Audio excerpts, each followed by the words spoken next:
Today we're diving into Keith Harrell's amazing book, Attitude is Everything, to really unpack one huge idea, that your attitude isn't just some vague feeling. Nope, it's a practical tool, something you can actually use to build the life you really want. So, to really get this, you gotta understand where Keith Harrell is coming from.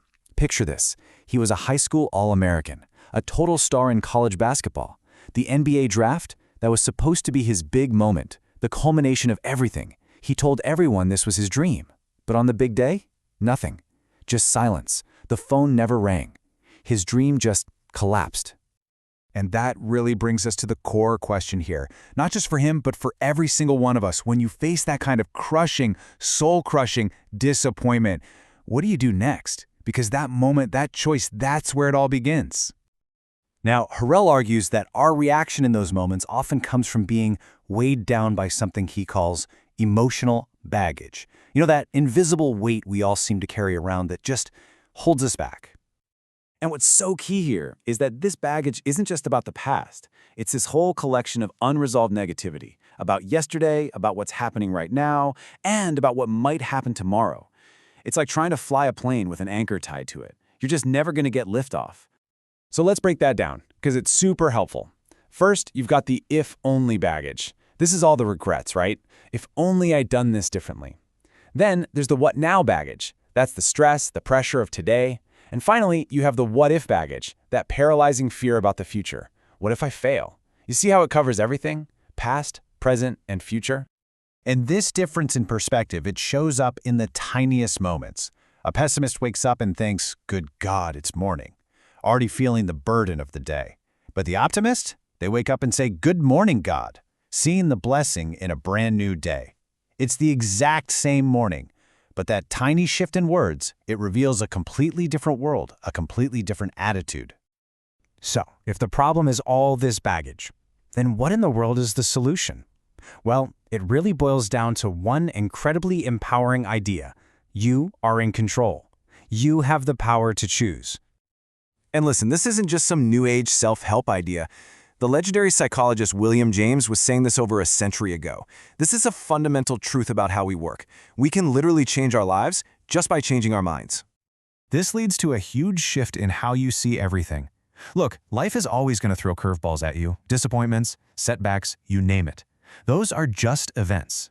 Your attitude isn't the event itself, it's the response you choose to have. And that, right there, that's where all your power is. Harrell gives us a really practical way to reframe things when they go wrong. Just remember these three truths. First, it's not permanent. This bad feeling, this tough situation, it's gonna pass. Second, it's not pervasive. Just because you had a setback in one area doesn't mean your entire life is a failure.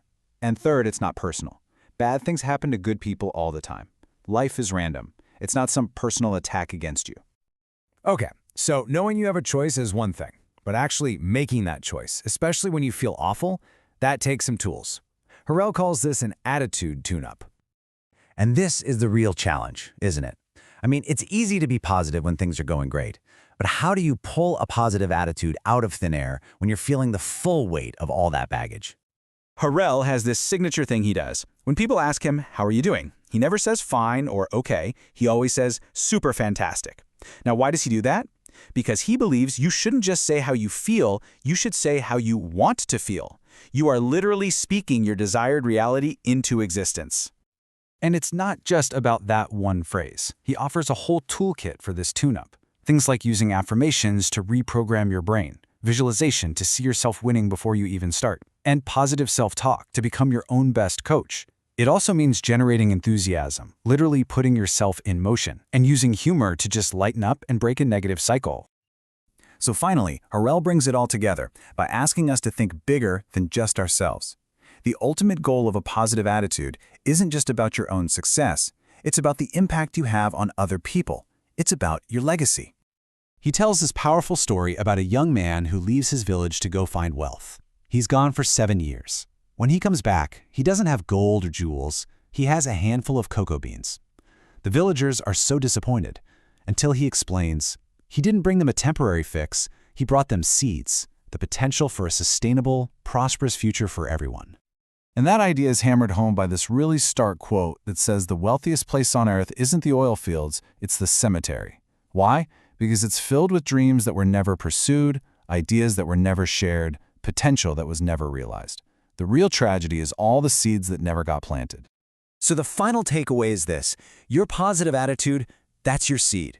Every single day, with every conversation, you are planting seeds of hope, of encouragement, of love. Those seeds, that becomes your legacy. So the only question left for you is, what kind of mark are you going to choose to leave?